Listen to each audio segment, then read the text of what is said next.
Circles UK has projects around the country working on rehabilitation. Victoria Kirby has been to meet the volunteers who help offenders get back into a new life in the community.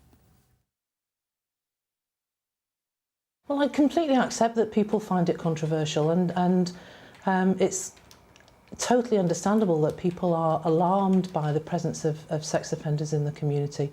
But we need to understand that they will come back into the community, and what Circles is about making their resettlement in the community much safer. Circles Greater Manchester was formed in March 2009. Volunteers are carefully selected and trained to work in small groups with a single offender. Volunteers like this one, who we've called Jane. Sex offenders, they've committed crimes and they have, been to prison or served, their sentences. And they are just people.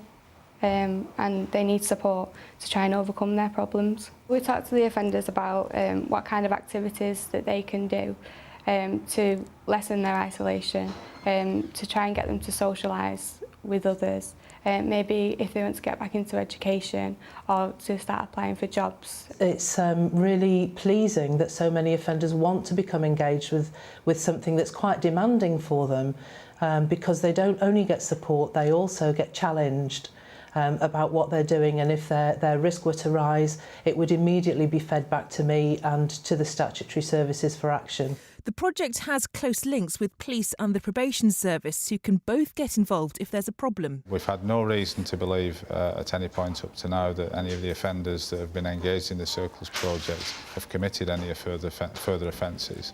And the only set of circumstances which has led us to believe that an offender may potentially go on to commit further offences is being quickly dealt with by that offender being recalled and returned to prison before they had the opportunity to reoffend. What it allows us to do, both Greater Manchester Police and Greater Manchester Probation Service, is to provide additional protection, additional support and monitoring for those offenders where social isolation and loneliness are key risk factors in the likelihood of them committing further offences.